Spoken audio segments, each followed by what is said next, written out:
رحم اللہ من قرأ الفاتحہ.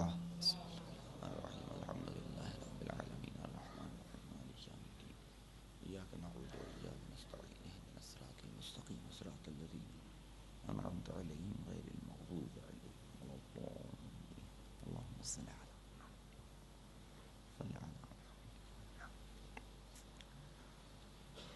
اعوذ باللہ من الشیطان اللعین الرجیم لا حول ولا قوة الا باللہ العلی العظیم.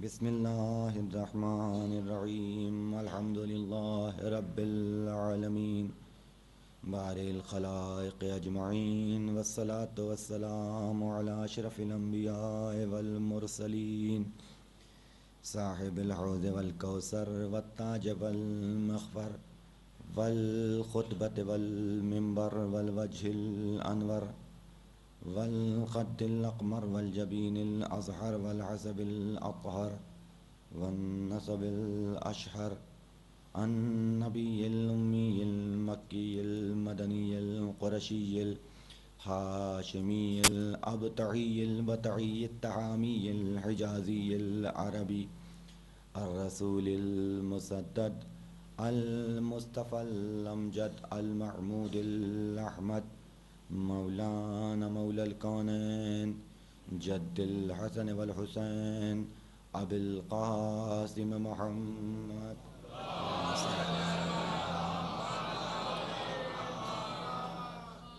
وآلہ الطیبین الطاہرین المعصومین سیما بقیت اللہ العظم مولانا حجت ابن الحسن العسکری.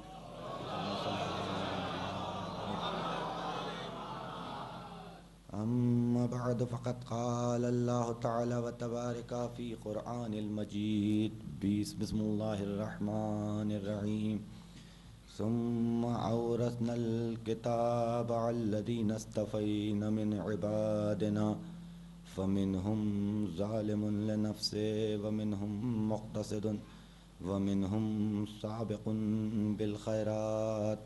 ایک صلوات.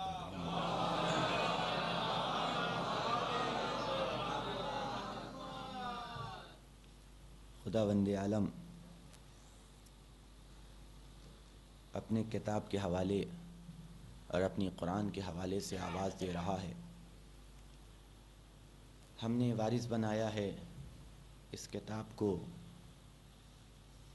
ان لوگوں کا وارث بنایا ہے کہ جن کا انتخاب ہم نے خود کیا ہے، اور جن کا انتخاب ہم نے خود کیا ہے وہ ہمارے بندوں میں سے ہیں. یہ وہ لوگ ہیں کہ جنہیں ہم نے شرف بندگی عطا کیا ہے. گفتگو ہماری مختلف مراحل سے ہوتی ہوئی آج چھٹے مرحلے میں داخل ہو رہی ہے. الحمدللہ ہماری عزاداری بھی بحسن خوبی انجام پاتی ہوئی بہتر سے بہتر طریقے کے ساتھ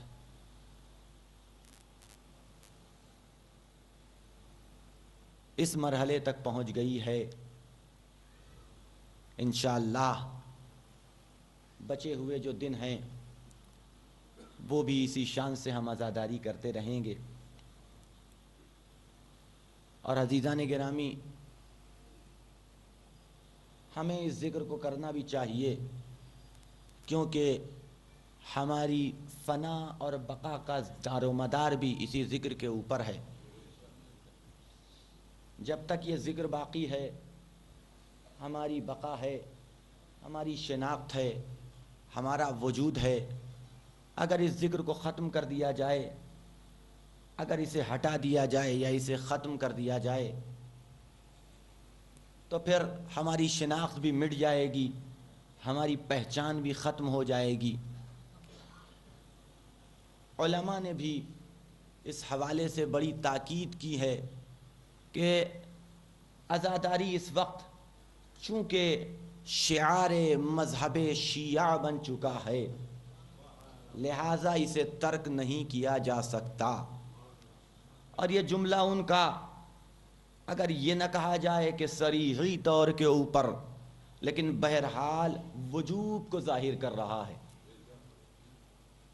اب وجوب کی اقسام ہیں، مجھے ان قسموں کو نہیں بیان کرنا، کہ بہرحال اس عزاداری کو ہونا چاہیے جس مقام کے اوپر، جس جگہ کے اوپر اگر اہل بیت کے چاہنے والے موجود ہیں، وہ لوگ کہ جو دعوائے محبت اہل بیت کرتے ہیں، اپنے کو یہ بتاتے ہیں کہ ہم شیعہ اہل بیت ہیں، وہاں موجود ہوں اور ایام عزا آئے اور عزاداری حسین نہ ہو، یہ فرش عزا نہ بچھے، تو کسی کے پاس اللہ کی بارگاہ میں کوئی عذر نہیں ہوگا۔ سب سے سوال کرے گا اللہ کہ کیوں نہیں انجام دیا۔ تنہا ذکر ہے عزیزان گرامی، اور اس کا کمال دیکھیے اس ذکر کا، کہ اس کے ذکر میں بھی، اہل بیت کے ذکر میں بھی فائدہ ہے، اور اہل بیت کے بتائے ہوئے راستے پر چلنے میں بھی انسانیت کا فائدہ ہے اور انسانیت کی منفعت ہے۔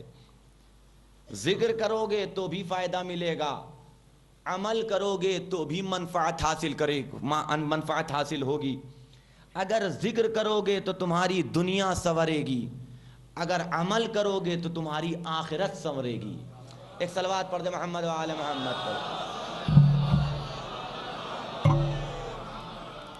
اور یہ بات بھی ہم اور آپ جانتے ہیں کہ یہ فرش عزا تذکر کے عنوان سے ہے کہ یہاں ذکر ہوتا ہے، یہ بتایا جاتا ہے کہ ہمارا اگلا ٹارگٹ کیا ہے، ہمارا اگلا ہدف کیا ہے، کن کمیوں کو معاشرے سے دور کرنا ہے، کن اچھائیوں کو معاشرے میں لانا ہے، کن عیبوں سے اپنے آپ کو پاک کرنا ہے، کن خوبیوں کو ہمیں اپنے آپ کو حامل بنانا ہے، یہ یہاں بتایا جاتا ہے۔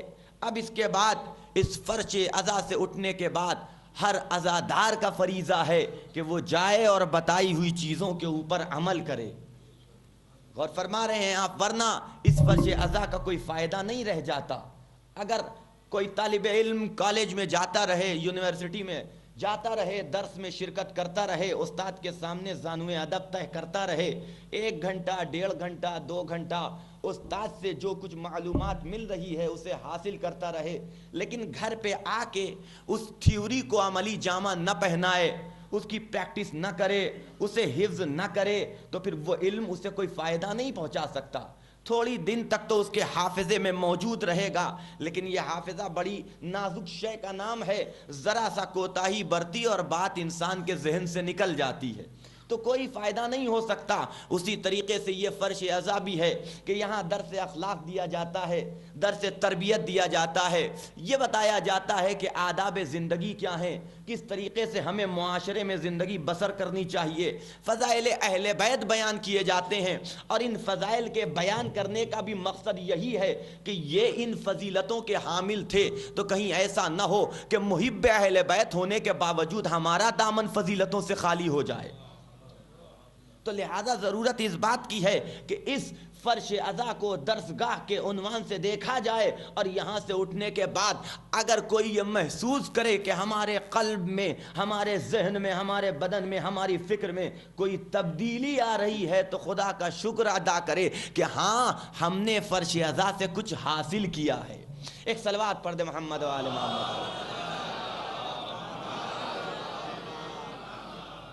علم کی گفتگو ہے، وارثان کتاب کی گفتگو ہے، وارثان قرآن کی گفتگو ہے، علم کی گفتگو ہے۔ توجہ فرمائیں آپ، تو جب علم کی گفتگو ہے اور جنہیں وارث بنایا گیا ہے، ہم جن کو وارث قرآن مانتے ہیں، ان کا کمال یہ تھا کہ اگر ممبر پہ آ جائیں تو یہ دعویٰ کریں کہ سلونی سلونی، جو پوچھنا چاہو ہم سے پوچھو، جو دریافت کرنا چاہو ہم سے دریافت کرو، ہم زمین کی راستوں سے زیادہ آسمان کے بارے میں تمہیں بتانے والے ہیں، جس سوال کو کرو گے ہم اس سوال کا جواب دیں گے، جس حیثیت سے کرو گے اس حیثیت سے پوچھیں گے، ہم یہ دیکھ کے نہیں جواب دیں گے کہ سامنے والا پوچھنے والا عالم ہے یا جاہل، جو جواب نکلے گا وہ ہر ایک کے لیے تشفی بخش ہوگا۔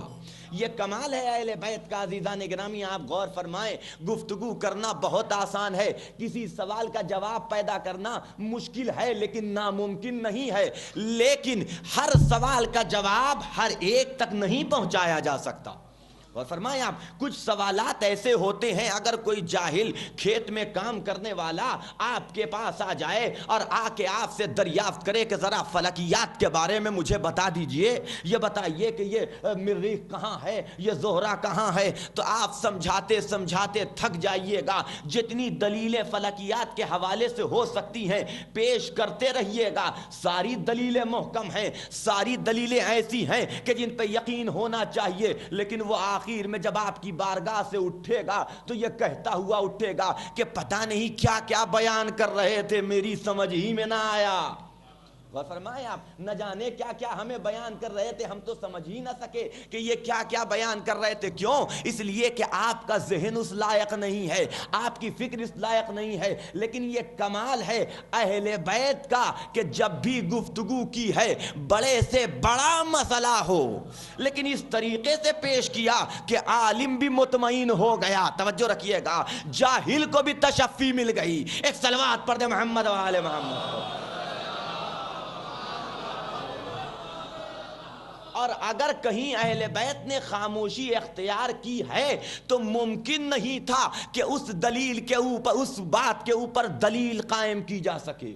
ہے کہ نہیں واقعہ کہ جب علی ممبر پہ آئے، ممبر پہ آ کے علی ابن ابی طالب نے آواز دی، سلونی سلونی قبل ان تفقدونی، جو پوچھنا چاہو ہم سے پوچھو۔ اب یہ دعویٰ ایسا معمولی دعویٰ نہیں تھا، یہ بہت بڑا دعویٰ تھا۔ نہ جانے کتنے لوگوں نے اس دعوے کو کیا ہے اور کر کے اس کا خامیازہ بھی بھگتا ہے۔ توجہ فرمائیے گا، واقعات آپ کے ذہن میں ہے، مجھے نہیں سنانا، بس ایک یہ معمولی سا واقعہ یہ آپ کی خدمت میں گوش گزار کر دوں کہ ایک دفعہ کسی کو بھی پسند آیا، منبر پہ آ کے یہی دعویٰ کیا۔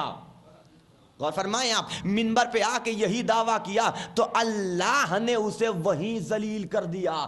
دعویٰ کرنے والے نے دعویٰ کیا، پوچھو جو پوچھنا چاہتے ہو، جو ہم جواب دینے کے لیے تیار ہیں۔ تو ایک کھڑا ہوا۔ غور کریں حضرات، ہر آدمی سنجیدہ سوال نہیں کرتا، غیر سنجیدہ سوالات کرنے والے بھی زیادہ ہوا کرتے ہیں۔ غور کریں حضرات، سنجیدہ گفتگو کرنے والے کا جواب دینا آسان ہوتا ہے، لیکن اگر غیر سنجیدہ جواب ہو، سوال کرنے والا ہو تو اس کا جواب نہیں دیا جا سکتا۔ اور سوال کرنے والے بھی دو طرح کے ہوتے ہیں۔ ایک سوال کرنے والا وہ ہوتا ہے کہ جو کچھ جاننے کے لیے سوال کرتا ہے، کچھ سیکھنے کے لیے سوال کرتا ہے، کچھ حاصل کرنے کے لیے سوال کرتا ہے۔ ایک سوال کرنے والا اس لیے نہیں سوال کرتا کہ ہمیں کچھ سیکھنا ہے، مقصد دو ہوتا ہے، یا اپنے علم کا اظہار ہوتا ہے یا سامنے والے کو ذلیل کرنا ہوتا ہے۔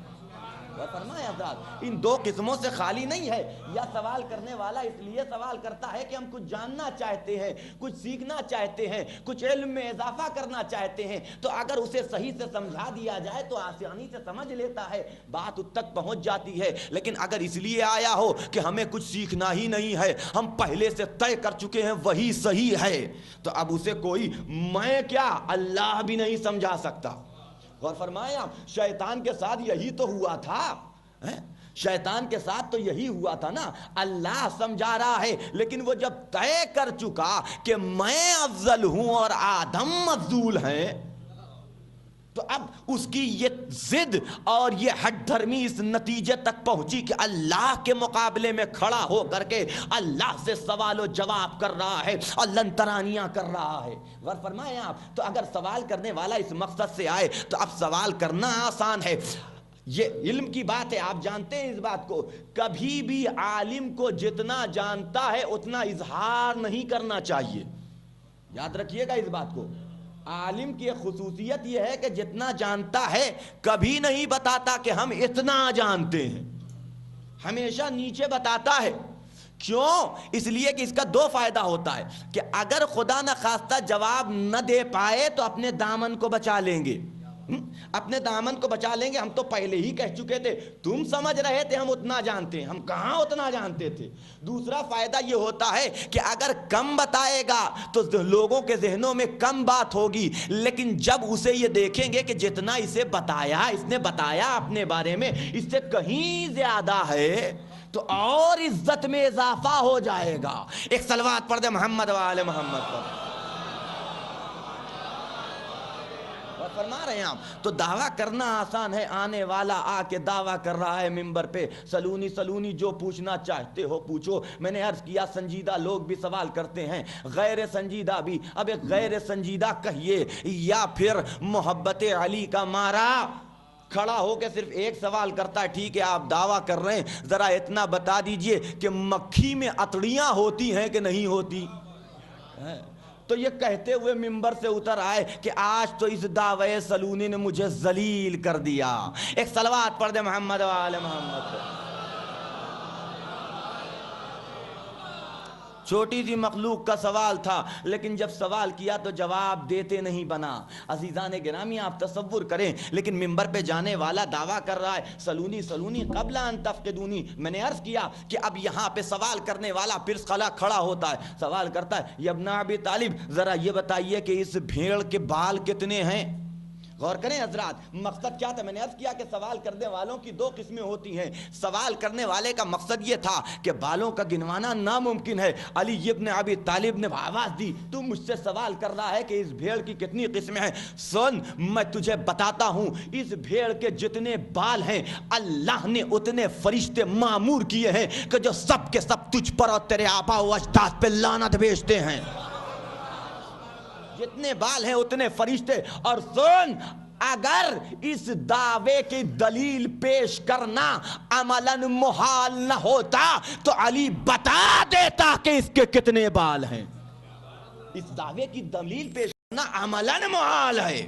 غور کریں حضرات، ایک صلوات پڑھ دے محمد و آل محمد۔ تصور فرما رہے ہیں؟ تو یہ صاحبان علم ہیں کہ جنہیں وارثان قرآن کہا گیا، وارثان کتاب کہا گیا۔ اور کیوں نہ ہو، قرآن علم کی کتاب ہے تو وارث بھی عالم ہی بنے گا، کوئی جاہل نہیں بن سکتا۔ کسی جاہل، آپ تصور کریں آپ ایک چھوٹی سی کمپنی یا کسی چیز کا یا کوئی یونیورسٹی یا کوئی اسکول یا کوئی مدرسہ کھولیں تو آپ اس بات کا خیال رکھتے ہیں اگر یہ چاہتے ہیں، اگر یہ مدرسہ، اگر یہ اسکول، اگر یہ یونیورسٹی صرف پیسہ کمانے کے لیے نہیں کھولی گئی ہے بلکہ علم تقسیم کرنے کے لیے کھولی گئی ہے، تو ہر انسان اس کے اسٹیٹس کا خیال رکھتا ہے کہ اس کا اسٹیٹس گرنے نہ پائے۔ اور کسی بھی اسکول یا مدرسے کا اسٹیٹس اس وقت برقرار رہتا ہے کہ جب تک کہ اس کے جو اساتذہ ہیں وہ پڑھے لکھے ہوں۔ توجہ فرمائیں آپ، وہ پڑھے لکھے ہوں، وہ عالم ہوں۔ تو آپ معمولی سے کالج اور اسکول کے اسٹیٹس کو برقرار رکھنے کے لیے یہ نہیں دیکھتے کہ یہ پڑھا لکھا ہے یا جاہل۔ توجہ رکھیے گا، یہ نہیں دیکھتے کہ اپنا ہے یا پرایا ہے، غیر ہے یا اپنوں میں سے ہے، بلکہ یہ دیکھتے ہیں کہ یہ عالم ہے کہ نہیں ہے، علم رکھتا ہے کہ نہیں رکھتا ہے، نالج رکھتا ہے کہ نہیں رکھتا ہے، کہ کہیں ایسا نہ ہو کہ کوئی جاہل آ جائے اور ہمارے اسکول کے نام کو خراب کر دے، ہمارے کالج کے نام کو خراب کر دے۔ اگرچہ ہندوستان میں یہ بہت زیادہ ہوتا ہے۔ ایک صلوات پڑھ دے محمد و آل محمد پر۔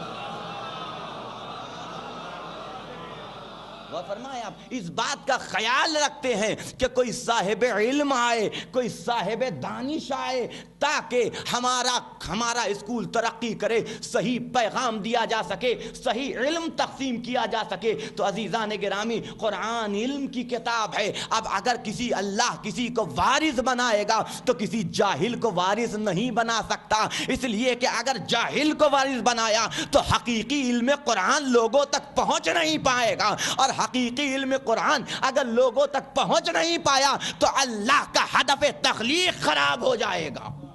مقصد خلقت انسان، اس کے اوپر انگلیاں اٹھنے لگیں گی کہ صحیح پیغام دینے والا کتاب بھیج دی علم کی، لیکن اس کتاب کا علم رکھنے والا کہاں ہے، اس کتاب کو جاننے والا کہاں ہے؟ ایک صلوات پڑھ دے محمد و آل محمد۔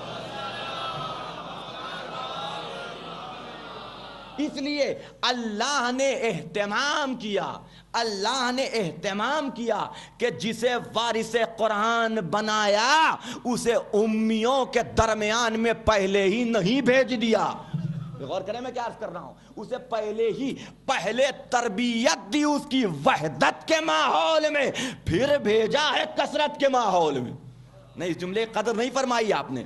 اللہ کو وارث قرآن بنانا تھا تو اہل بیت کو خلق کیا، خلق کے کر کے فوراً ہی ہمارے ماحول میں اور امیوں کے درمیان میں نہیں بھیجا، بلکہ ایک عرصے تک وحدت کے ماحول ایسے وحدت کے ماحول میں کہ جہاں صرف یا اللہ تھا یا یہ تھے. غور کریں حضرات, وحدت کے ماحول میں رکھا. علی اللہ کا علم ذاتی ہے. جہالت کے ماحول سے انسان کی فطرت ہے, ماحول میں ڈھل جاتا ہے. اگر عالموں کے درمیان میں رہے گا نہ چاہتے ہوئے بھی کچھ جان جائے گا.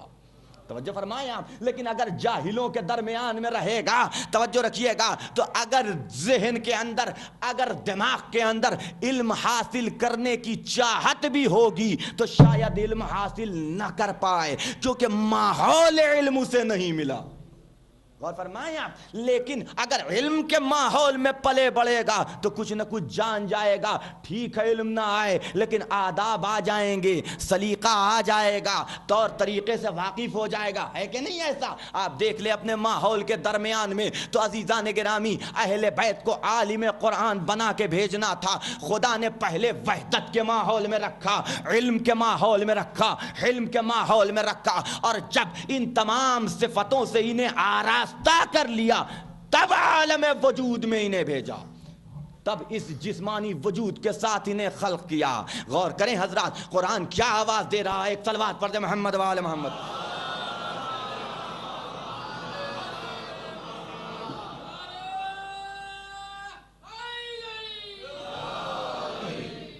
قرآن کیا آواز دے رہا ہے ان کے بارے میں کہ اللہ نے انہیں کیسے خلق کیا, کس انداز سے رکھا, کیا طور طریقہ تھا اللہ کا. خدا آواز دے رہا ہے وَلَقَدْ خَلَقْنَاكُمْ ثُمَّ صَوَّرْنَاكُمْ ثُمَّ قُلْنَا لِلْمَلَائِكَةِ اسْجُدُوا لِآدَمَ فَسَجَدُوا إِلَّا إِبْلِيسَ وَلَمْ يَكُنْ مِنَ السَّاجِدِينَ.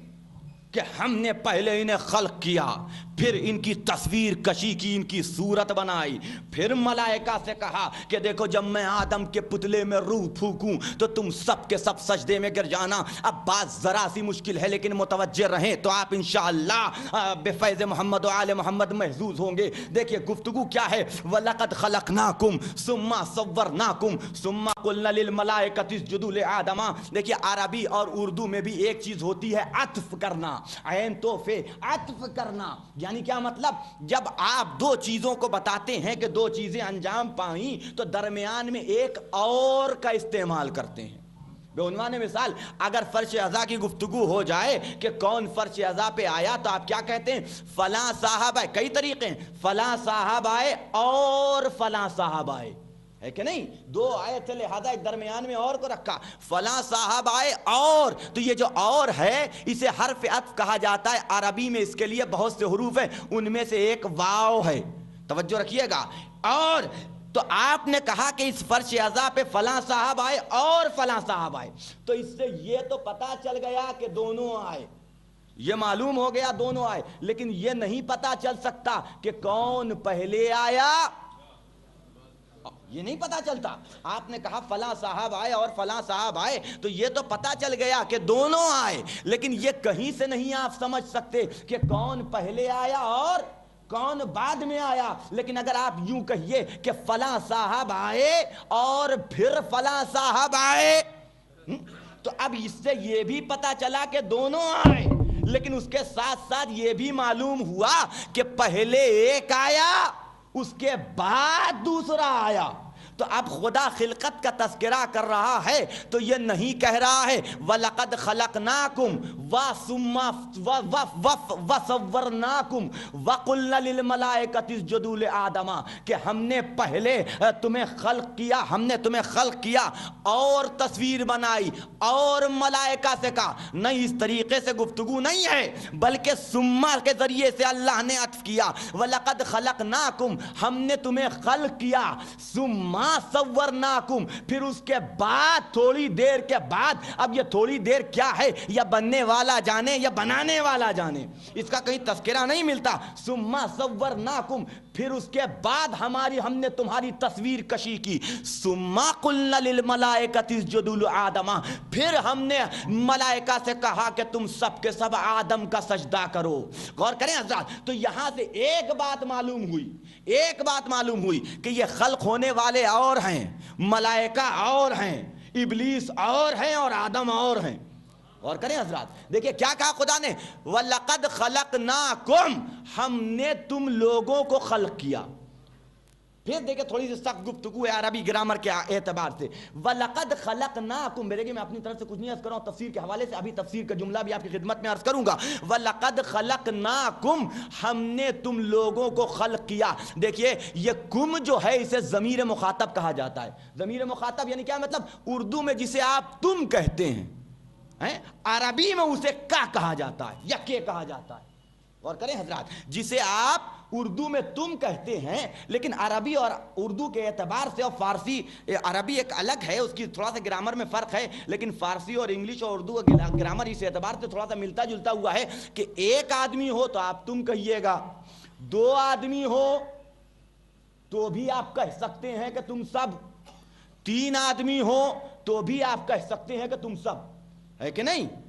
تم دو ہیں کہ تم دونوں یہ کام کرو، یہ بھی کہہ سکتے ہیں، یہ بھی کہہ سکتے ہیں تم سب یہ کام کرو، ہے کہ نہیں؟ توجہ رکھیے گا. اس کا مطلب یہ ہے کہ اردو کے اندر واحد یعنی ایک ہوتا ہے، تثنیہ نہیں ہوتا، اس کے بعد جمع، یعنی ایک ہے تو تم کی لفظ، دو کے لیے تم سب کی لفظ بھی استعمال ہوتی ہے، اور سب لوگ اس کے لیے بھی استعمال ہوتی ہے، دو ہوں تب بھی، اور جمع کے لیے بھی استعمال ہوتی ہے. لیکن عربی میں نہیں ہے. اگر واحد ہوگا، ایک ہوگا تو کا کی لفظ، اگر دو ہوگا تو کما کی لفظ یعنی تم دونوں، اور اگر تین یا تین سے زیادہ ہوں گے تو اب کم کی لفظ استعمال ہوگی.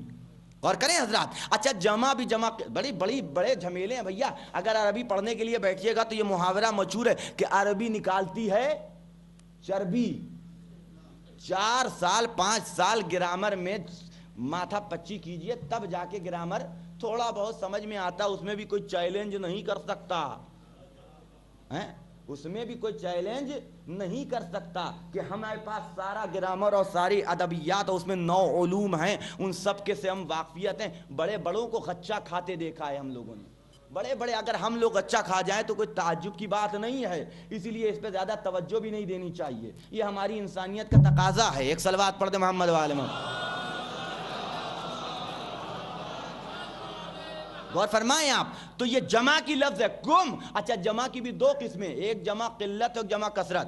دیکھیے آپ کتنا جھمیلا ہے اس کے اندر. جمع قلت یعنی 3 سے 10 تک کے اندر جو افراد ہیں ان کے اوپر جمع قلت، لیکن 10 سے اوپر ان کے لیے الگ صیغیں، الگ سینٹنس ہیں باقاعدہ، لیکن 10 اور 10 کے اوپر ان کے لیے جمع کثرت کا استعمال ہوتا ہے. توجہ فرمائیں آپ. تو یہاں کم کی لفظ رکھی ہے خدا نے. وَلَقَدْ خَلَقْنَاكُمْ، یہ نہیں کہا کہ وَلَقَدْ خَلَقْنَاكَ، میں نے تجھے پیدا کیا.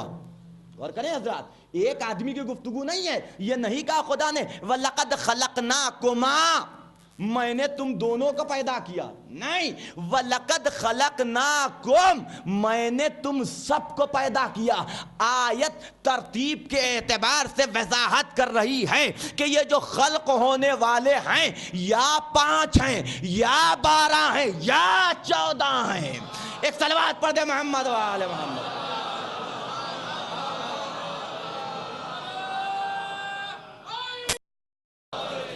غور فرمائیں آپ. وَلَقَدْ خَلَقْنَاكُمْ ثُمَّ صَوَّرْنَاكُمْ ثُمَّ قُلْنَا لِلْمَلَائِكَةِ اسْجُدُوا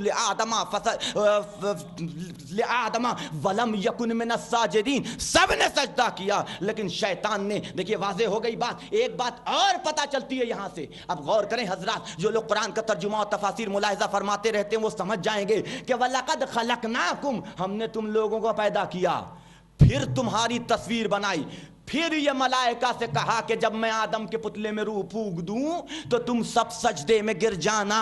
یہاں سے یہ پتا چل گیا کہ یہ کم اور ہیں، ملائکہ اور ہیں، ابلیس اور ہیں، آدم اور ہیں. سب کو سجدے کا حکم تھا لیکن اس کم کو سجدے کا حکم نہیں تھا. اور فرمائیں آپ، اس آیت سے پتہ چلتا ہے کہ سب کو سجدے کا حکم تھا لیکن ان کو سجدے کا حکم نہیں تھا. یہ کم کون تھے؟ قرآن نے آگے بڑھ کے وضاحت کر دی. مجھے یہاں رکنا نہیں ہے، بس تمہید کے طور پہ آپ کی خدمت میں یہ باتیں عرض کر رہا ہوں. قرآن نے وضاحت کر دی کہ یہ کم کون ہیں. جب شیطان نے سجدے سے انکار کیا، وَلَمْ يَكُنْ مِنَ السَّاجِدِينَ، اس نے سجدے سے انکار کیا تو خدا نے آواز دی، اسْتَكْبَرْتَ أَمْ كُنْتَ مِنَ الْعَالِينَ. تو نے سجدہ کیوں نہیں کیا؟ کیا تو نے تکبر کیا یا تو بلند رتبے والوں میں سے تھا کہ جو تو نے سجدہ نہیں کیا؟ توجہ فرمائیے آپ، کیا تو نے پتہ چل گیا کہ یہ جو کم ہیں سب کو سجدے کا حکم ہے، لیکن اس کم کو سجدے کا حکم نہیں ہے؟ خدا آواز دے رہا ہے سب نے سجدہ کیا، تو نے سجدہ نہیں کیا۔ کیا اپنے آپ کو عالین میں سے بلند مرتبے والوں میں سے سمجھتا ہے؟ تو بلند مرتبے، یہ کتنے بلند مرتبے والے ہیں عزیزان گرامی یہ قوم؟ اب یہ قوم کیا ہے بعد میں بتاؤں گا۔ کتنے بلند مرتبے والے ہیں کہ اللہ کو یہ تو گوارا ہو گیا کہ ملائکہ جیسی معصوم مخلوق آدم کے سامنے سجدہ سیز ہوں، لیکن خدا نے یہ گوارا نہ کیا کہ یہ آدم کا سجدہ کریں۔ غور کریں حضرات، توجہ فرمائیں آپ، خدا نے یہ گوارا کیا کہ ملائکہ سجدہ کریں، ساری طاقتیں، ساری پوشیدہ طاقتیں آدم کے سامنے سجدہ ریز ہوں، لیکن یہ سجدہ نہ کریں۔ تو جب خدا کو یہ گوارا نہ ہوا کہ یہ آدم جیسے ابو البشر کا سجدہ کریں، تو خدا یہ کیسے گوارا کر سکتا ہے یہ کسی نافرمان آدم کے ہاتھوں پہ بیعت کر لے؟ ایک صلوات پڑھ دے محمد و آل محمد پر۔ وہ فرمائیں آپ، سب کو سجدے کا حکم دیا لیکن انہیں سجدے کا حکم نہیں دیا۔ یہ قرآن ہے عزیزان گرامی، قرآن ہے تو قرآن کا علم اور قرآن کی تفسیر بھی وارث قرآن بتائے گا۔ ہمارا مذہب شیعہ اور مذہب تشیع اثنا عشری کا یہ نظریہ ہے کہ ہم میں سے کسی میں یہ جرأت نہیں ہے کہ قرآن کی کسی ایک آیت کی بھی تفسیر اپنی طرف سے پیش کر دے، یہ کہہ دے کہ یہ میری رائے میں بڑے سے بڑا مولوی، بڑے سے بڑا مولانا، بڑے سے بڑا مجتہد، بڑے سے بڑا آیت اللہ کیوں نہ ہو، لیکن قرآن کی کسی آیت کے حوالے سے یہ نہیں کہہ سکتا کہ میری رائے میں قرآن کی یہ تفسیر ہے۔ معنی اور مطالب و مفاہیم کا سمجھنا الگ بات ہے، الگ بات ہے، لیکن تفسیر بیان کرنا یہ الگ بات ہے۔ بالکل ایسے ہی ہے عزیزان گرامی کہ جس طریقے سے پانی کے اوپر کا مطالب و مفاہیم کا سمجھنا قرآن کا بالکل ایسے ہی ہے کہ جیسے پانی کے اوپر کا جو جھاگ ہوتا ہے اسے نکال سکتے ہو اپنی مرضی سے، لیکن اصل چیز کو نکالنے کے لیے تمہیں معصوم کی مدد لینی پڑے گی۔ بڑے سے بڑا ہو یہ نہیں کہہ سکتا کہ میری رائے میں قرآن کی آیت کی یہ تفسیر ہے، اور اگر کوئی کہہ دے تو سمجھ لیجئے گا نہ وہ مولوی ہے، نہ وہ مولانا ہے، نہ وہ مجتہد ہے، نہ وہ عالم ہے۔ بھائی اس کے لیے میرے لیے ایک لفظ ہے، اب اگر کسی کو برا لگتا ہے تو لگے، ایک لفظ ہے، نہ وہ مولانا ہے نہ وہ مولوی ہے، بس یہ سمجھ لیجئے گا کہ شیر کی کھال میں چھپا ہوا بھیڑیا ہے۔ ایک صلوات پڑھ دے محمد و آل محمد پر۔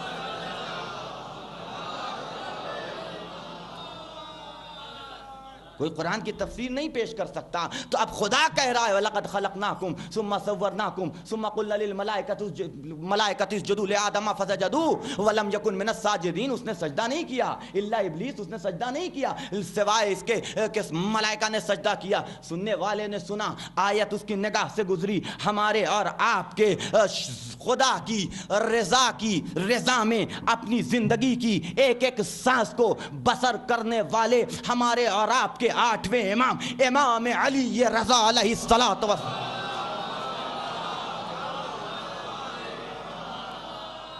کتاب کا نام ہے نور الثقلین۔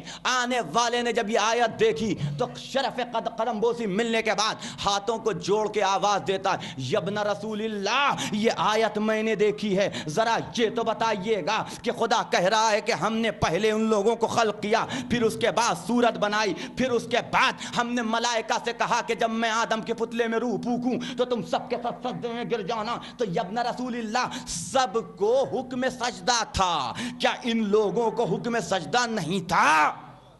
کیا ان لوگوں کو سجدہ حکم سجدہ نہیں تھا؟ سب نے سجدہ کیا، انہوں نے سجدہ نہیں کیا۔ تو امام مسکرائے، آواز دی، سنو، ان اللہ خلق آدم، اللہ نے آدم کو خلق کیا۔ تو جب آدم کو خلق کیا تو وضعنا فی صلبہ، تو ہمارے نور کو آدم کی صلب میں رکھا۔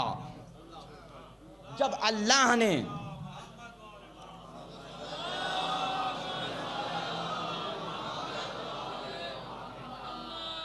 جب اللہ نے آدم کو خلق کیا تو ہمارے نور کو بطور امانت صلب آدم میں رکھا، یعنی آدم کو ہمارے نور کا امین بنایا۔ اب یہ روایت ہے کہ دعا کی جناب آدم نے کہ اس نور کو میری صلب سے نکال کے میری پیشانی پہ منتقل کر دے۔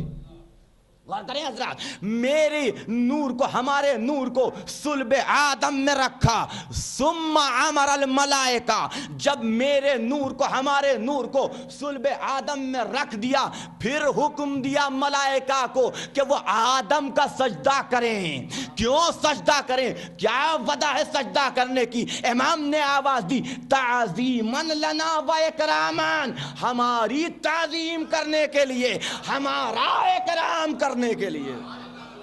اور کریں حضرات، بڑی آسانی سے سن لیا آپ نے۔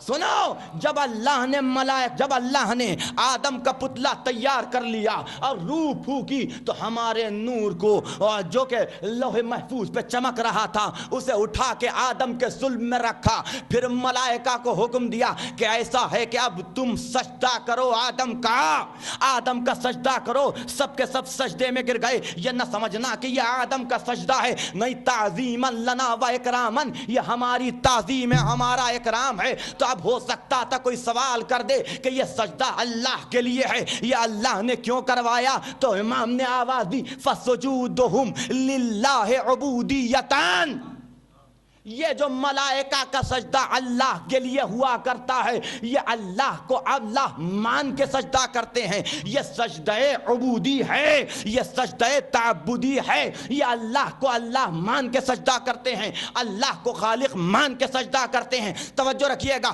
وَلِآدَمَ تعظیماً و اکراماً، یہ جو آدم کو سجدہ ہوا یہ تعظیم تھا اور اکرام تھی، لِکَوْنِنَا فِی صُلْبِهِ، اور یہ سجدہ بھی آدم کو نہ ہوتا اگر ہم ان کی صلب میں موجود نہ ہوتے۔ لِکَوْنِنَا فِی صُلْبِهِ، ہمارا نور ان کی صلب میں، یعنی اللہ نے آدم کو ظاہر میں رکھا ہے، حقیقتاً ہماری تعظیم کروائی ہے۔ ایک صلوات پڑھ دے محمد وآلہ محمد۔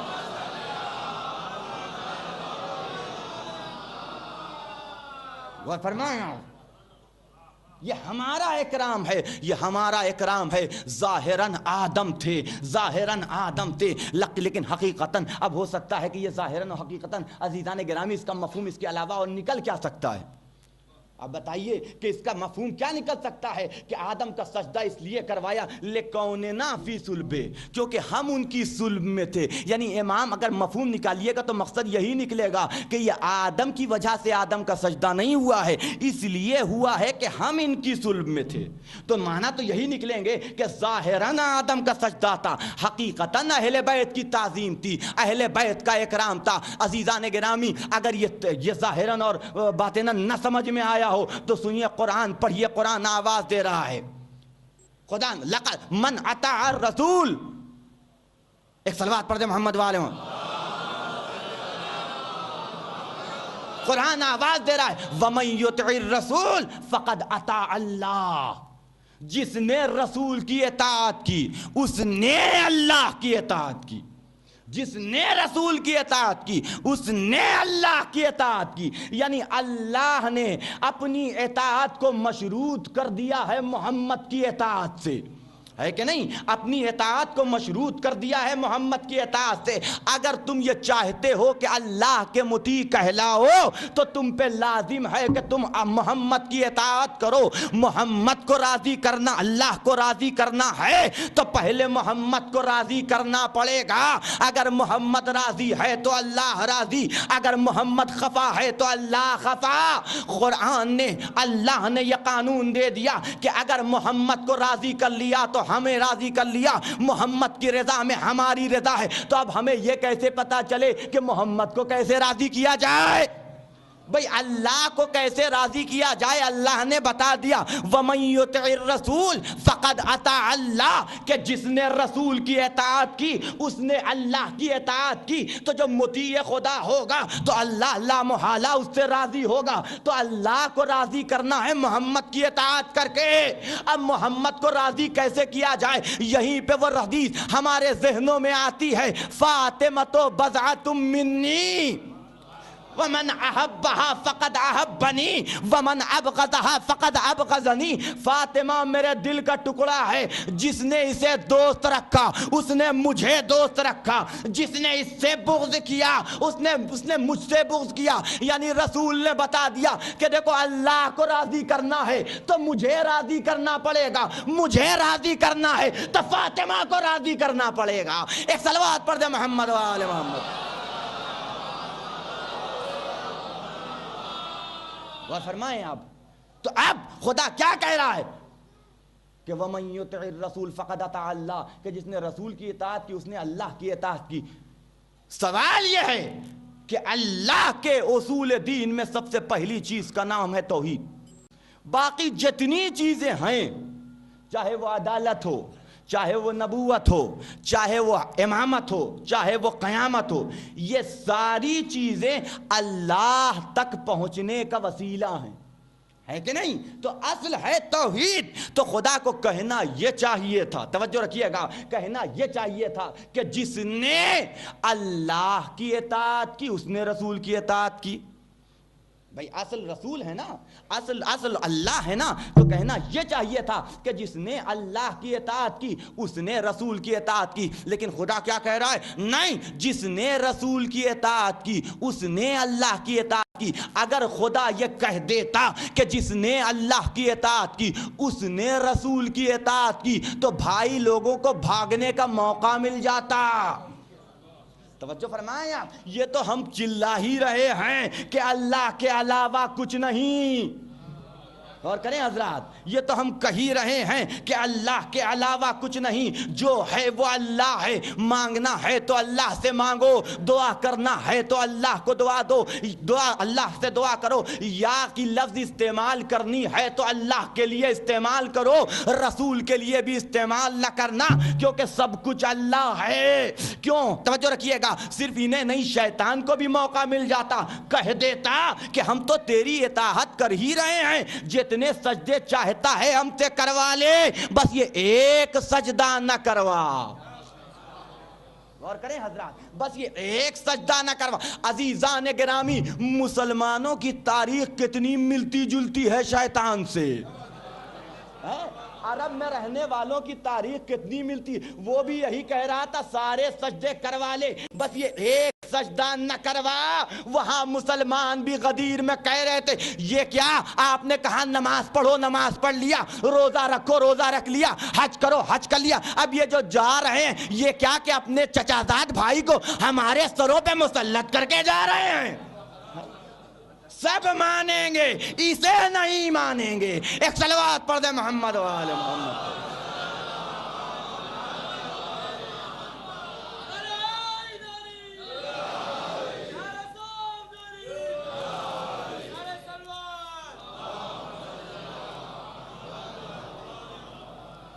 لہذا اللہ نے آواز دی کہ جس نے رسول کی اطاعت کی اس نے ہماری اطاعت کی.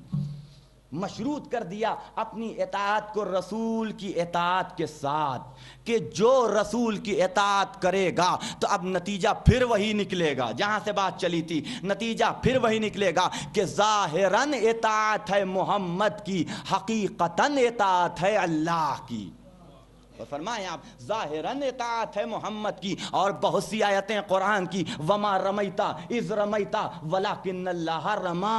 اے حبیب یہ جو کنکریاں تم نے پھینکی ہیں، اے حبیب یہ نہ سمجھنا کہ تم نے پھینکی ہیں، ہم نے پھینکی ہیں، ہم نے پھینکی ہیں رسول نے. لیکن خدا کہہ رہا ہے رسول تم نے نہیں پھینکی، یہ ہم پھینکنے والے ہیں. یہ تمہارا ہاتھ نہیں تھا، یہ تمہارا عمل نہیں تھا، یہ تمہارا فعل نہیں تھا، یہ ہمارا عمل تھا، یہ ہمارا فعل تھا، یہ ہم نے پھینکی ہیں. توجہ رکھیے گا، عمل کرنے والے ہیں رسول، فعل انجام دینے والے ہیں رسول، کنکریاں پھینکنے والے ہیں رسول. لیکن خدا منوانا چاہ رہا ہے کہ نہیں، یہ فعل رسول نہیں ہے، یہ عمل رسول نہیں ہے، یہ ہمارا فعل ہے، یہ ہمارا عمل ہے. بھائی توجہ رکھیے گا، فعل رسول کا خدا کہہ رہا ہے خبردار اسے رسول کا فعل نہ کہنا، یہ ہمارا فعل ہے. تو اگر کنکریاں پھینکے تو خدا کہے کہ یہ رسول نے نہیں پھینکی، ہم نے پھینکی تو اگر غدیر کے میدان میں رسول کسی کو ہاتھوں پہ بلند کر دے تو ظاہراً رسول نے بلند کیا، حقیقتاً یہ اللہ کا ہاتھ ہے۔ ایک صلوات پڑھ دے محمد و آل محمد۔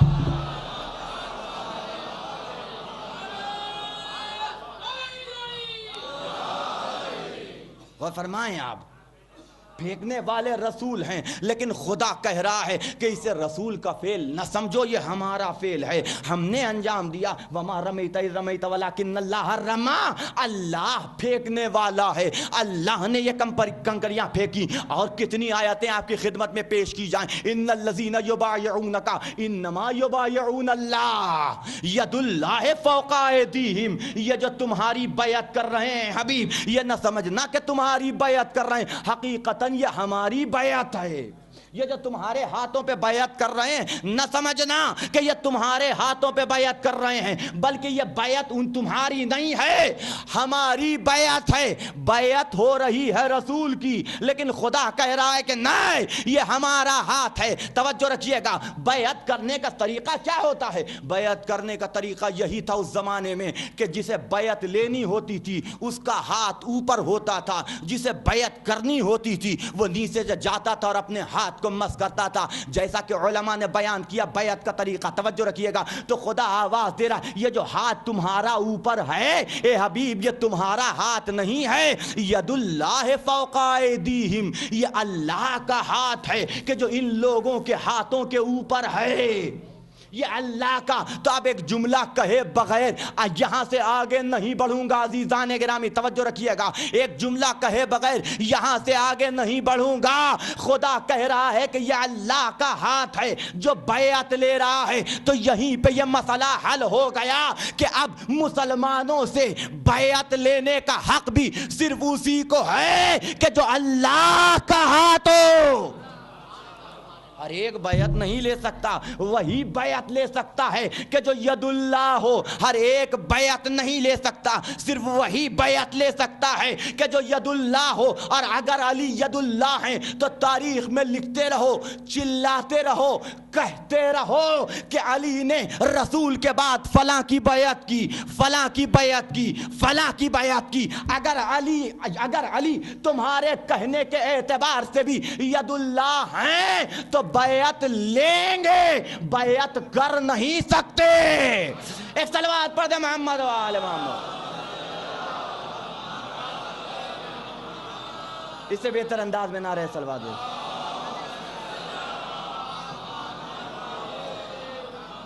بیعت لیں گے علی۔ اب عزیزان گرامی، بیعت لیں گے علی کر نہیں سکتے۔ ہو سکتا ہے کہ کچھ کانوں کے اوپر میرا یہ جملہ گراں گزرا ہو کہ علی بیعت کر نہیں سکتے۔ غور کریں حضرات، ہو سکتا ہے کہ کچھ کانوں کے اوپر یہ جملہ آئیے، اس مسئلے کو بھی ہمارے اور آپ کے 8ویں امام نے حل کر دیا۔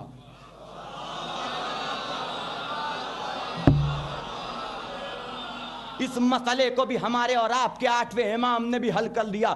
جب مامون، آپ جانتے ہیں میں ہی بیان کر چکا ہوں کم سے کم 3-4 مرتبہ کہ اگر پورے مسلمانوں کے خلفاء میں سے بنی امیہ سے لے کے بنی عباس تک مولا کائنات کو درمیان سے نکال دیا جائے تو سب سے بڑا پڑھا لکھا انسان تھا یہ مامون، ہے کہ نہیں؟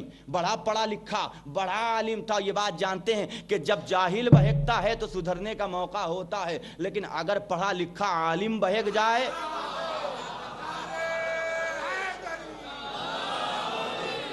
غور کریں حضرات، بڑا پڑھا لکھا تھا، اس نے کہ تاریخیں بھری ہوئی ہیں اس کے مناظرے سے کہ علی ابن ابی طالب کی وکالت کرتا تھا، علماء کو بلا کے کہتا تھا کہ تم دوسروں کے وکیل، ہم علی ابن ابی طالب کے وکیل، آؤ مناظرہ کرو، کر کے دیکھتے ہیں کون جیتتا ہے۔ امان کا پروانہ ہاتھ میں دے دیتے تھا کہ اگر تم ہاتھ جیت بھی جاؤ تو تمہیں کوئی غز نہیں پہنچاؤں گا، غزن نہیں پہنچاؤں، کوئی نقصان نہیں پہنچاؤں گا، توجہ رکھیے گا، لیکن سب کو ایک ایک کر کے زیر کرتا تھا۔ یہ کمال تھا مامون کا۔ غور کریں حضرات، تو اب سوچئے اتنا پڑھا لکھا انسان کیا سیاسی ذہن رہا ہوگا؟ یہ تنہا خلیفہ ہے کہ جس نے جو فیصلہ لیا خود سے لیا۔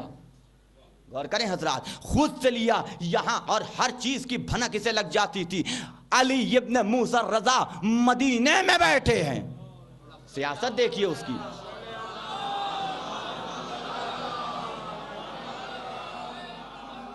مدینے میں ہیں، بلوایا خاص طور سے کہ یبنا رسول اللہ، ہم یہ چاہتے ہیں کہ آپ ہماری نگاہوں کے سامنے رکھیے، ہم یہ چاہتے ہیں کہ آپ سے استفادہ کریں، یبنا رسول اللہ آئیے، تخت خلافت تو آپ کا حق ہے، آپ جلوہ افروز ہوئیے، میں آپ کی غلامی کروں گا۔ بلایا، لیکن وہ یہ نہیں جانتا تھا کہ یہ نبی کے نمائندے ہیں، ان کے وسیع ہیں اور ان کے جانشین ہیں، تو جو اختیارات اللہ نے نبی کو دیا تھا وہ سارا اختیار انہیں بھی حاصل تھا۔ جس طریقے سے نبی ماضی کو بھی جانتا تھا، حال سے بھی واقف تھا، مستقبل سے بھی باخبر تھا، ویسے ہی یہ جانتے تھے کہ تیرے ذہن میں کیا چل رہا ہے، تو کیا پلاننگ کر رہا ہے۔ امام نے انکار کیا تو زبردستی دستہ بھیج کے فوج کا امام کو مدینے سے بلوایا گیا۔ آئے امام، بنی عباس کا لباس اس وقت تک سیاہ تھا، لیکن دیکھیے کیسی سیاست ہے، سیکھیں آج کر کے قائد اور رہنما اور سیاست دان اس سے سیاست کو کہ کس طریقے سے اس نے اپنا ووٹ بینک درست کرنا شروع کیا۔ غور کریں حضرات، کہنے لگا کہ آج تک سیاہ لباس تھا، لیکن آج کے بعد ہمارا لباس وہی ہوگا کہ جو علی ابن موسیٰ الرضا کا ہے، اب اس کے بعد ہرا لباس پہنا جانے لگا۔ غور کریں حضرات، اس طریقے سے، اور نہ جانے کتنے سادہ لو قسم کے علی ابن ابی طالب کے چاہنے والے، امام کے چاہنے والے بھی تھے کہ جو گمراہ ہو گئے کہ واقعاً یہ سدھر گیا ہے، واقعاً یہ صحیح ہو گیا ہے۔ دیکھیے کس طریقے سے ہمارے امام کا احترام کر رہا ہے۔ یاد رکھیے گا عزیزان گرامی، قاتل کو اگر نقصان پہنچانا ہوتا ہے تو پہلے نزدیک آتا ہے۔ غور فرمائیں آپ، کسی کو نقصان پہنچانا ہوتا ہے تو وہ نزدیک آ کے ہی نقصان پہنچا سکتا ہے۔ اب یہ اور بات ہے کہ آج کا زمانہ بدل گیا ہے، بیٹھے بیٹھے بھی نقصان پہنچایا جا سکتا ہے۔ غور کریں حضرات، تو یہ سادہ لو قسم کے افراد کس طریقے سے متزلزل ہو گئے اور سوچنے لگے کہ امام کو قبول کر لینا چاہیے، خلافت دے رہا ہے تو لے لینا چاہیے تھا، فری میں مل رہی ہے۔ لیکن انہیں کیا معلوم تھا کہ اس کے پیچھے مقصد کیا ہے، ہدف کیا ہے، اس کا ٹارگٹ کیا ہے۔ بلایا امام کو، آئے، مسجد چھلک رہی ہے۔ اب امام کا فیصلہ دیکھیے، مسجد ہے کہ جو چھلک رہی ہے۔ آیا مامون، آنے کے بعد آ کے کہتا ہے یبن رسول اللہ، یہ خلافت آپ کا حق ہے، ہم یہ چاہتے ہیں کہ یہ خلافت آپ ہم سے لے لیجئے۔ دیکھیے میں یہ ردائے خلافت اپنے تن سے اتار رہا ہوں، آپ کے حوالے کر رہا ہوں کہ مولا آپ اس ردائے خلافت کو اپنے تن پہ ڈالیے۔ تو ایک دفعہ امام مسکرائے، امام نے مسکرا کے آواز دی کہ دیکھ دو حال سے خالی نہیں ہے، دو حال سے خالی نہیں ہے، یا تو اس خلافت کا اہل ہے یا اس خلافت کا اہل نہیں ہے۔ اگر تو خلافت کا اہل نہیں تھا، نااہل تھا، تو تیرا ردائے خلافت کا اوڑھنا ہی غلط، تیرا ردائے خلافت کا اوڑھنا ہی غلط۔ اور اگر تو مستحق ہے، واقعاً حقیقی اہل ہے اس خلافت کا، تو تجھے یہ کس نے حق عطا کیا کہ جو منصب تجھے اللہ دے رہا ہے وہ منصب کسی اور کو سونپ دے، وہ منصب کسی اور کو سونپ دے، یہ تجھے کس نے حق دیا؟ نظم کرے گا تو اللہ نظم کرے گا، معزول کرے گا تو اللہ معزول کرے گا، بندے کا کوئی اختیار نہیں ہے۔ ایک صلوات پڑھ دے محمد والے۔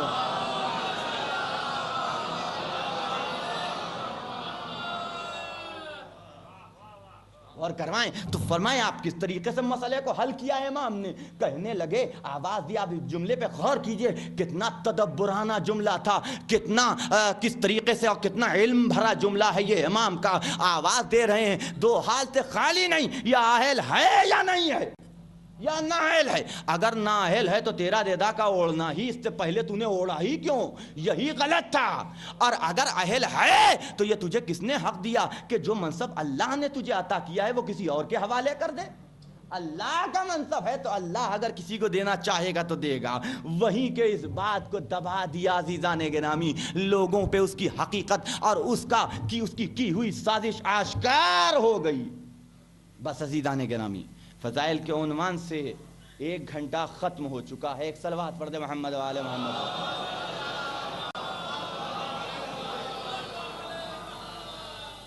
یہ ہیں واقعاً اور حقیقتاً وارثان قرآن، کہ جنہیں اللہ نے علم قرآن دے کے بھیجا تھا، انہیں وارث قرآن بنایا تھا، لیکن کیا کیا جائے کہ جنہیں قرآن سے دشمنی ہو وہ وارثان قرآن سے کیسے دوستی کر سکتے ہیں؟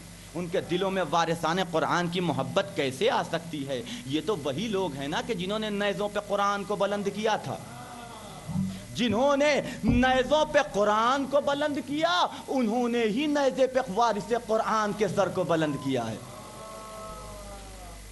کربلا کے میدان میں کیا ہوا تھا عزیزان گرامی؟ یہ قرآن کے پارے تھے کہ جو نیزوں پہ جن کے سر نظر آ رہے تھے۔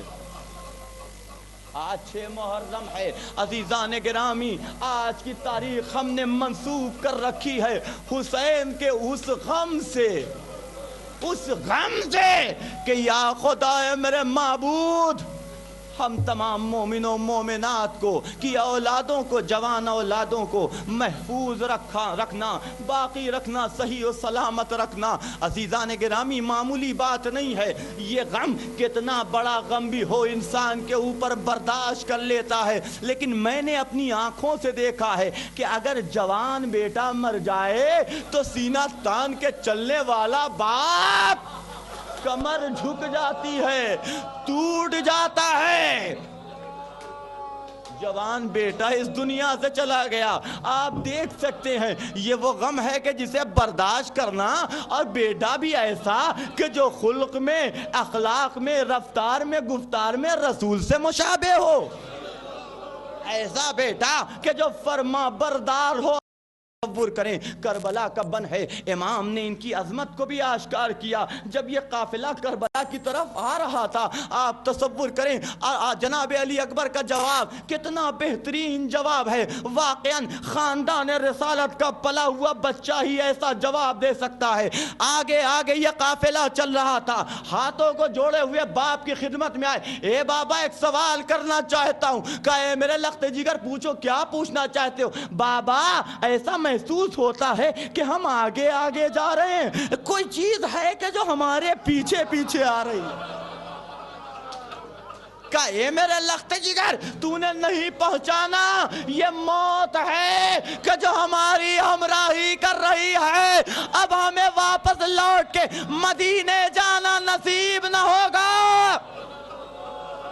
آواز دی علی اکبر نے، اے بابا ذرا اتنا بتا دو کہ ہم حق پر ہیں کہ نہیں، خدا کی قسم ہم حق پر ہیں۔ آواز دی علی اکبر نے، اے بابا تو پھر کوئی پرواہ نہیں، موت ہمارے گلے لگ جائے یا ہم موت کے گلے لگ جائیں۔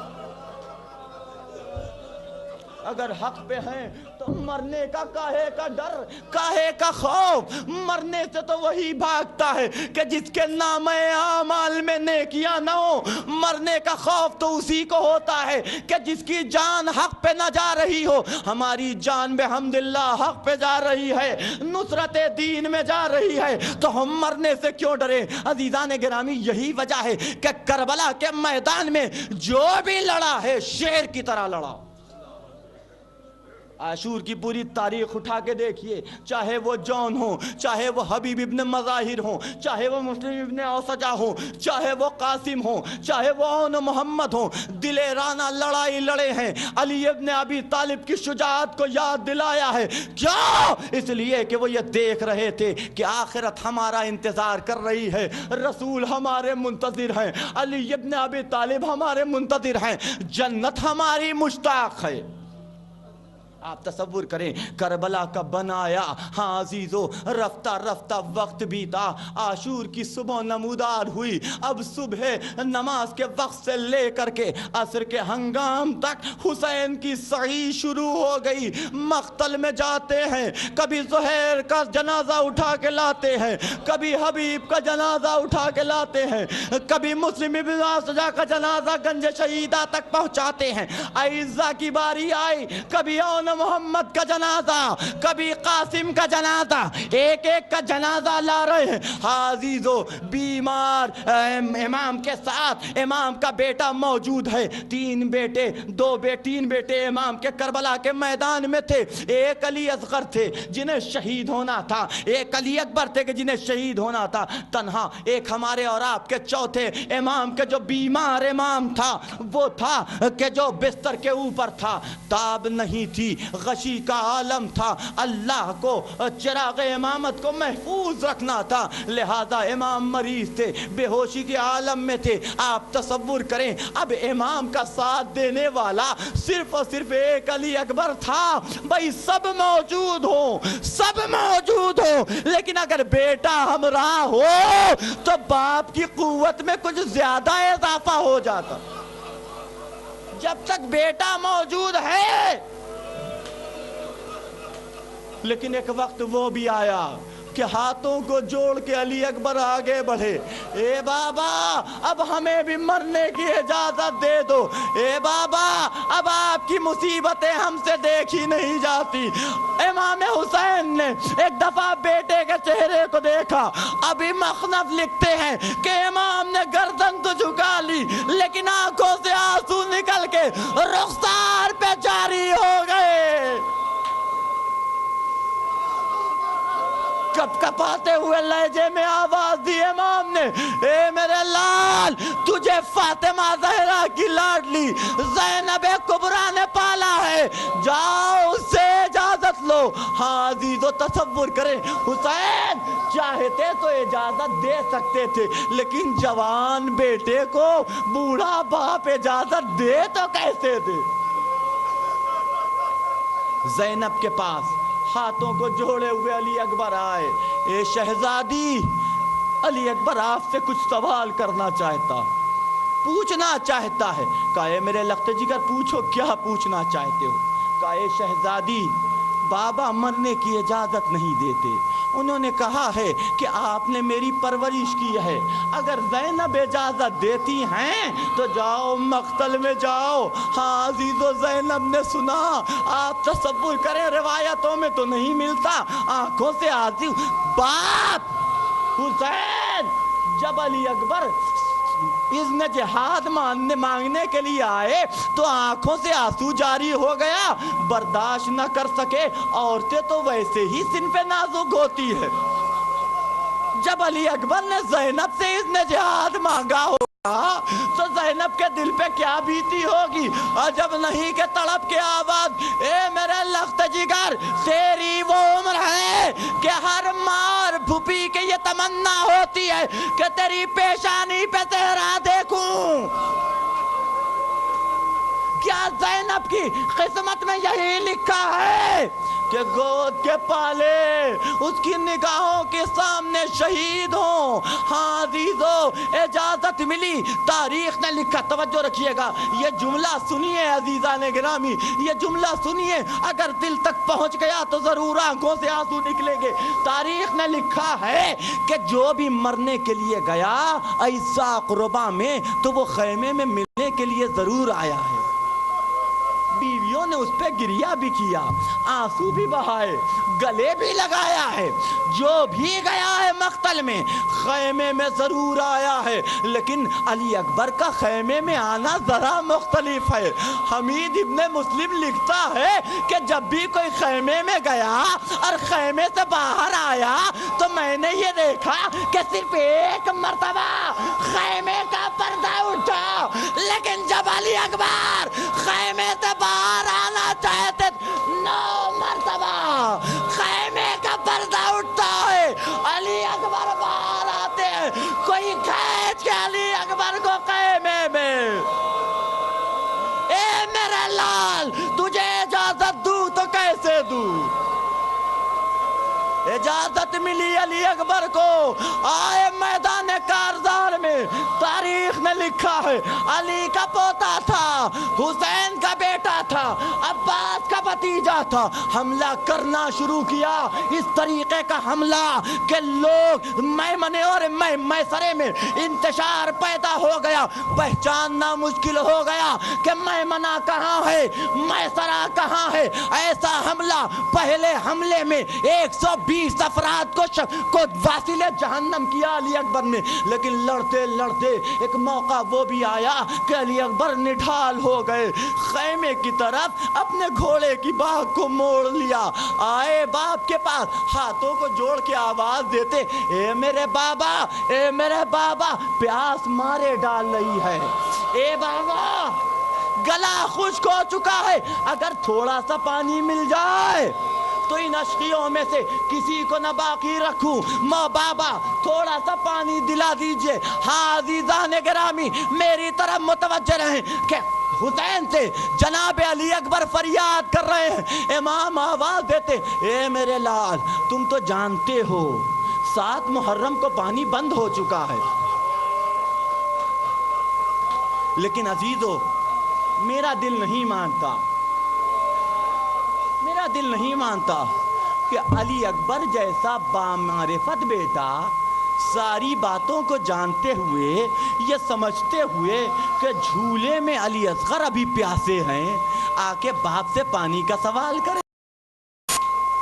علی اکبر جیسا بامعرفت بیٹا، کیا وجہ ہے کہ علی اکبر نے یہ سوال کیا؟ تاریخ نے لکھا ہے عزیزو، اس کا پتہ تو اس وقت چلا کہ جب حسین کے منہ میں علی اکبر نے اپنی زبان دی، یہ کہہ کے کھینچ لیا، اے بابا آپ کا گلا تو مجھ سے زیادہ سوکھا ہے، بتانا تھا کہ دیکھو میرا بابا کب سے پیاسا ہے،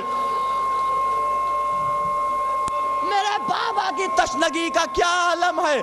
ہاں عزیزو، حسین نے اپنی انگوٹھی اتار کے ابا ہوا علی اکبر کے منہ میں دی، علی اکبر گھوڑے پہ بیٹھے آگے بڑھے تو محسوس ہوا کہ کوئی ہے کہ جو پیچھے آ رہا ہے، پلٹ کے دیکھا تو بیمار باپ، زخمی باپ گرتا پڑتا ہوا علی اکبر کے پیچھے، اے بابا آپ تو مجھے رخصت کر چکے تھے، ارے تم نے نہیں دیکھا قربانی آگے آگے جاتی ہے، ارے حاجی پیچھے پیچھے جاتا ہے، اے میرے لال تم میری قربانی ہو کہ جسے خدا کی راہ میں پیش کرنا چاہتا ہوں، جاؤ علی اکبر، خدا حافظ۔